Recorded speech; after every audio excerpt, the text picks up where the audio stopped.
What does it mean to build a city of peace?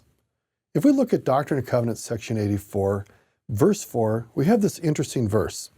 Now I'm going to read this, and then I'm going to apply it to our day. Originally, this verse was intended for specific instruction to God's people who were trying to build the New Jerusalem, even Zion, in Independence, Missouri. Let's read this, verse 4. Verily, this is the word of the Lord, that the city, New Jerusalem, shall be built by the gathering of the saints, beginning at this place, even the place of the temple, which temple shall be reared in this generation. Now, I'm going to be a little creative in my interpretation of the verse. As I mentioned a moment ago, this verse was intended for those who are living in Independence, Missouri, and those who are called to build Zion and build the New Jerusalem. But I wonder, what if we applied this to ourselves today? There's a couple of interesting things. Let's take the idea of the New Jerusalem.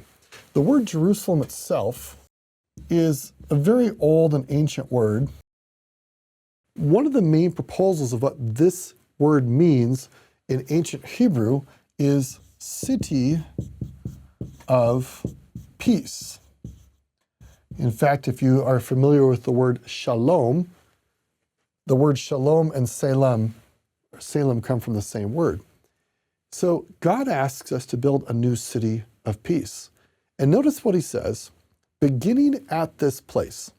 Back in the early church times, that place was in Independence. What if we interpreted this verse for ourselves today, beginning in this place right where you're at? What if you worked to build a city or a society of peace, beginning right where you are? What might happen? Now, we all look forward to the real New Jerusalem that will be built and presided over by Jesus Christ. But what if we just didn't only wait for that to happen? What if we started right where we're at, right now, today, and worked to build a society or a city of peace, wherever we may be? Now, we can't possibly change the whole world, each one of us, in any one thing that we do. But if each of us take one opportunity today to do something peaceful and kind within the sphere and realm of influence that we have, we can spread peace.